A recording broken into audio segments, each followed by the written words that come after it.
بسم اللہ الرحمن الرحیم۔ دوستوں، میں ڈاکٹر کامران محمد رفیق اور آپ کو ہمارے اس یوٹیوب چینل میں ویلکم۔ دوستوں، آج کی اس ویڈیو میں ہم نارمل بلڈ پریشر اور ہائی بلڈ پریشر کے متعلق بات کریں گے۔ نارمل بلڈ پریشر کیا ہوتا ہے، انسان کے جسم میں اس کی کیا ویلیو ہوتی ہے، اور اسی طرح ہائی بلڈ پریشر یعنی ہائپرٹینشن کیا ہوتا ہے، اور انسانی جسم میں اس کی کیا ویلیو ہوتی ہے، کس طرح یہ بڑھتا ہے، کون سے فیکٹرز ہیں جو بلڈ پریشر کے بڑھنے میں اہم کردار ادا کرتے ہیں۔ تو دوستو، آپ سے ریکویسٹ ہے کہ آپ اگر اس چینل پہ نیو ہیں تو ہمارے چینل کو ضرور سبسکرائب کریں اور ساتھ دیے ہوئے بیل آئیکن کو بھی پریس کر دیں تاکہ بلڈ پریشر اور اسی طرح کی دیگر بیماریوں سے متعلق ہمارے آنے والی ہر نئی ویڈیو کی نوٹیفیکیشن آپ تک پہنچتی رہے۔ دوستوں، ہائی بلڈ پریشر یا ہائپر ٹینشن، جسے سائلنٹ کلر بھی کہا جاتا ہے، پوری دنیا میں تیزی سے پھیلنے والی ایک دل کی بیماری ہے۔ ہائی بلڈ پریشر کو سمجھنے سے پہلے نارمل بلڈ پریشر اور دل کے فنکشن کو سمجھنا ضروری ہوتا ہے۔ دوستوں، عام حالات میں، عام زندگی میں دل خون کو پورے جسم میں گردش یعنی پمپ کرتا ہے۔ جب دل دھڑکتا ہے تو خون جسم میں گردش یعنی سرکولیٹ کرتا ہے، اور اپنی اس گردش کے دوران خون جسم کے تمام خلیوں اور آرگنز یعنی اعضاء کو توانائی اور آکسیجن مہیا کرتا ہے۔ ہمارا دل مسلسل دھڑکتا یعنی سکڑتا اور پھیلتا ہے۔ جب دل سکڑتا ہے تو خون کی نالیوں یعنی آرٹریز کی دیواروں پر دباؤ ڈالتا ہے۔ اس دباؤ یعنی پریشر کو بلڈ پریشر کہتے ہیں۔ دوستوں، نارمل بلڈ پریشر دو طرح کا ہوتا ہے، ایک سسٹولک جبکہ دوسرا ڈائسٹولک، جسے عام زبان میں اوپر کا بلڈ پریشر اور نیچے کا بلڈ پریشر بھی کہا جاتا ہے۔ دوستوں، بیسیکلی ہارٹ، ہمارا دل مسلسل سکڑتا اور پھیلتا رہتا ہے۔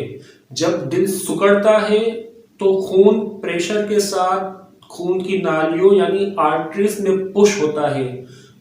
اس پریشر کو جس میں دل کے سکڑنے کے ساتھ خون کی نالیوں یعنی آرٹریز میں پش ہوتا ہے، اس پریشر کو سسٹولک بلڈ پریشر کہا جاتا ہے، جو کہ عام انسانوں میں 120 یا 120 سے کم ہوتا ہے۔ جبکہ دل پھیلتا ہے، ایکسپینڈ ہوتا ہے اور دوسری دفعہ سکڑنے کے لیے تیار ہوتا ہے، اس دوران خون کی آرٹریز یعنی خون کی نالیوں میں جو پریشر ایگزرٹ ہو رہا ہوتا ہے، جو کہ سسٹولک بلڈ پریشر کے مقابلے میں کم ہوتا ہے، اس کم والے بلڈ پریشر کو ڈائسٹولک بلڈ پریشر کہتے ہیں، جو کہ عام انسانوں میں 80 ملی میٹر مرکری سے کم ہوتا ہے۔ یہ تھا نارمل بلڈ پریشر۔ جبکہ ہائی بلڈ پریشر یا ہائپر ٹینشن کی بات کی جائے تو ہائی بلڈ پریشر ایک ایسی قلبی کیفیت ہوتی ہے جس میں دل کو خون کی نالیوں میں پش کرنے کے لیے زیادہ زور لگانا پڑتا ہے، زیادہ تیزی اور پریشر کے ساتھ سکڑنا پڑتا ہے، جس کی وجہ سے دل کا دباؤ، دل کا پریشر بلڈ کی آرٹریز پر نارمل کے مقابلے میں زیادہ ہو جاتا ہے۔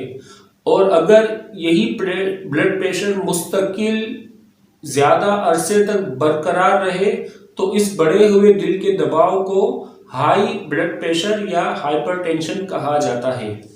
دوستوں، جب جسم میں خون کا دباؤ یعنی بلڈ پریشر بڑھ جاتا ہے تو آکسیجن اور نیوٹرینٹس کو خون کے ذریعے پورے جسم کے دور دراز حصوں تک پہنچانے کے لیے دل کو تیزی کے ساتھ سکڑنا اور پھیلنا پڑتا ہے۔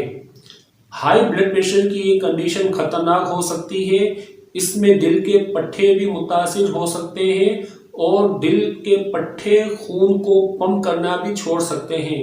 یہ حالت خطرناک ہوتی ہے اور اس میں موت بھی واقع ہو سکتی ہے، یا پھر دل کی دیگر بیماریاں جس میں اینجائنا، دماغ کا اسٹروک، گردوں کا فیل ہو جانا بھی شامل ہے، واقع ہو سکتی ہیں۔ دوستوں، ہمارے جسم میں 3 فیکٹرز ایسے پائے جاتے ہیں جو کہ ڈائریکٹلی جسم میں بلڈ پریشر کے بڑھنے کا باعث بن سکتے ہیں۔ ان فیکٹرز میں نمبر 1 کارڈیک آؤٹ پٹ کہلاتا ہے، یعنی دل 1 منٹ میں کتنی مرتبہ دھڑکتا ہے اور کتنا خون کی نالیوں یعنی آرٹریز میں پمپ کرتا ہے۔ اگر کارڈیک آؤٹ پٹ یعنی دل کا دھڑکنا اور تیزی سے خون کو پمپ کرنا بڑھ جائے تو جسم میں بلڈ پریشر بڑھ سکتا ہے۔ دوسرا فیکٹر بلڈ والیوم یعنی خون کا حجم کہلاتا ہے۔ اگر جسم میں خون کے حجم یعنی بلڈ والیوم کی مقدار بڑھ جائے تو اس بڑھے ہوئے بلڈ والیوم والے خون کو پمپ کرنے کے لیے دل کو تیزی سے دھڑکنا پڑتا ہے، لہٰذا اگر باڈی میں بلڈ والیوم بڑھ جائے تو بلڈ پریشر یعنی ہائپر ٹینشن ہو سکتا ہے۔ تیسرا فیکٹر ٹوٹل پیریفرل ریزسٹنس کہلاتا ہے، جس میں قدرتی طور پر ہمارے خون کی نالیاں آرٹریز سکڑتی اور پھیلتی ہیں، ان کی وجہ سے بھی بلڈ پریشر بڑھ سکتا ہے، اور یہ 3 طرح سے ہوتا ہے، جن میں number 1 flexibility of artery walls یعنی شریانوں کی دیواروں کی فلیکسیبلٹی، ان کی لچک کم پڑ جائے تو خون آگے پش ہونے میں دقت ہوتی ہے اور بلڈ پریشر بڑھ سکتا ہے۔ اسی طرح انکریز ان آرٹری ڈائیمیٹر یعنی خون کی نالیوں کا قطر بڑھ جائے تو جس کے باعث تیزی سے پریشر سے پمپ ہوتا ہے، لہٰذا بلڈ پریشر بڑھ سکتا ہے۔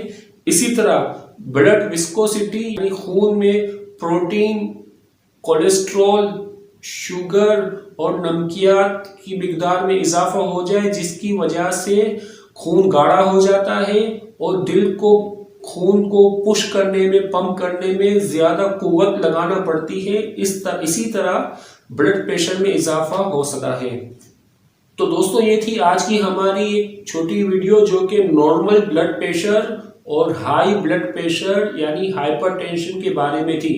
تو دوستو ہائپر ٹینشن سے ریلیٹڈ ہماری بہت ساری ویڈیوز انشاءاللہ وقتاً فوقتاً اپڈیٹ ہوتی رہیں گی، تو آپ سے ریکویسٹ ہے کہ اگر آپ بھی ان ویڈیوز کو دیکھنا چاہتے ہیں، اس سے معلومات حاصل کرنا چاہتے ہیں تو ہمارے چینل کو ضرور سبسکرائب کر دیں اور ساتھ دیے ہوئے بیل آئیکن کو بھی ہلکا سا پش کر دیں، تاکہ جب ہماری ویڈیو اپڈیٹ ہو تو آپ کو اس کی نوٹیفیکیشن ملتی رہے۔